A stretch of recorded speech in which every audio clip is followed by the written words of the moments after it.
What's going on, Jets fans? Welcome back to another video here on Pick City Hockey.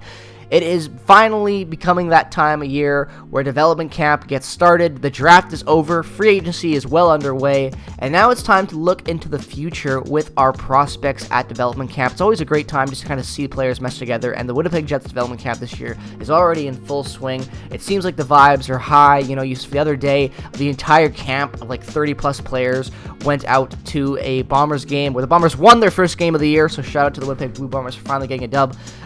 Good luck charms from the Winnipeg Jets prospects, it may seem, but yeah, they get on like nonetheless though. This is just a great time for hockey in Winnipeg. You finally get to really see things open up, and you know, hockey really start to take a foothold again in the city because it's summertime right now. Obviously, you know, you got the football going on, you got the Sea Bears clicking in, Gold Eyes are dominating. So when the camp rolls around, it's always a fun time for the city. I wish I could always go to development camp, just chill out in the bleachers, watch these guys skate around and do drills. Sounds like a good time. And nonetheless, you know, Colby Barlow back at camp again after making the Moose last year. He had a slow year in the OHL with the Owen Sound attack, but was able to pick things up, finish with 58 points, as well as put up 3 points in 3 games with the Manitoba Moose. Brad Lambert as well, going to make the team probably this year, Rookie of the Year last year, All-Team Rookie last year in the Moose. 55 points in 64 games. He was incredible, along with Nikita Chibrikov as well. Shout out to him. He's not at development camp right now, but nonetheless, those two guys were absolutely killer on the Moose last year, and I really expect Brad Lambert to get a shot at that 2C spot this year. I definitely think that him being one of the veterans at this camp is really showing. You know, his skill and his professionalism is just off the charts this year, and as well as his leadership as being one of the older guys. You know, him and Barlow have really been, you know, the vets on the ice, even though they're you know, this is their only like what, third development camp for Brad Lambert, if I'm not mistaken. So it's definitely interesting to see that, and you love to see it because that's the future right there. This whole video is pretty much about the future. Ilya Somelson as well, back in town after a championship year over in the Dell.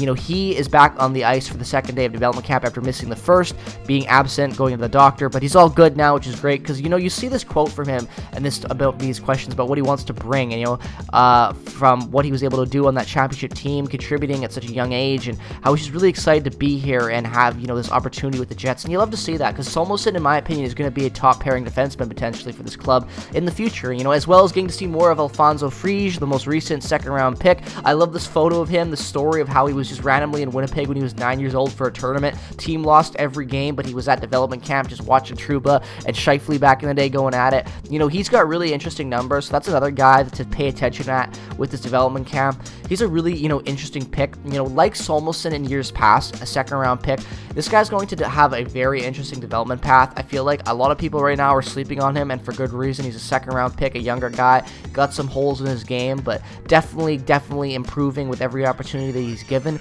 And it's just really cool to watch him skate and watch his game, and, you know, just pick up on things more in the, you know, in the, I guess I would say, drill section of hockey more than a live game.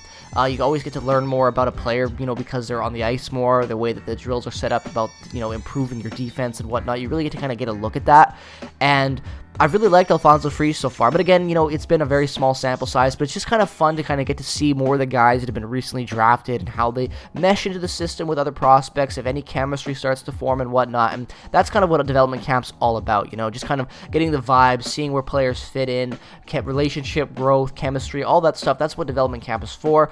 You know, most of these guys are just going to be going back to the minors anyway, or to the Moose. You know, they're not going to make the club. This is just to kind of gauge where they're at, warm them up for that, get the, you know, get a ranking kind of for the organization, because Somelson's going to be one of those guys this year, I think, with the Moose, who's going to be really killer for us, as well as a guy that could potentially make the club, you know, next season. Like, I would not be surprised if 2025, 2026, Ilya Somelson is on the blue line for the Winnipeg Jets potentially. You know, he is that good, and he is really going to be a difference maker for this club, as well as Colby Barlow, and as well as, you know, Brad Lambert. But the other guy that I've really been intrigued about ever since we traded up to draft him has been Kevin He. I knew nothing about this guy going into the draft. He was definitely one of those guys that fell off my radar in the later rounds of that draft, this most recent draft. But, you know, the fact that the Jets traded up for him, they definitely must have saw something in his game. So I've taken more of an intrigue into who he is and what his game is, you know, and leading the terrible Niagara Ice Dogs with 53 points in your sophomore year is definitely, you know, I would say a huge accomplishment for this guy. And, You know, the fact that we're like even his family story, being born in China, coming over to Canada, working so hard for his opportunities. You know, there's a certain mentality in sports, and you have to really work for it. And any real accomplished athlete, regardless of, you know, how wealthy their family might have been, can agree on that statement. And, you know, Kevin He has been working hard his entire life. And, you know, being on the Niagara Dogs proves that point. When you're on a bad team, you have to work even harder to showcase your talents. And that's exactly what Kevin He did. He took advantage of every opportunity he was given. He led a terrible team in all categories, if I'm not mistaken. And he was really a difference maker on a bad club. And I think that's why the Jets drafted him. The Jets saw that leadership potential. They saw the skill, even when he was surrounded with lower tier players, and what he's able to do. And, you know, it's really been fun to watch him mesh. You know, it seems like him and Colby Barlow, they have that OHL connection, you know. Kevin He being on Niagara, and then obviously Barlow being on the Owen Sound. You know, you've seen them talking in interviews about it. They seem to have a good chemistry, good relationship, and have chemistry clicking, which again is what you want to see at development camp. That's what it all comes down to. And, you know, I love the OHL, I love the WHL. I'm a Canadian, same with the Q. I like the Canadian leagues for drafting and development. I always have.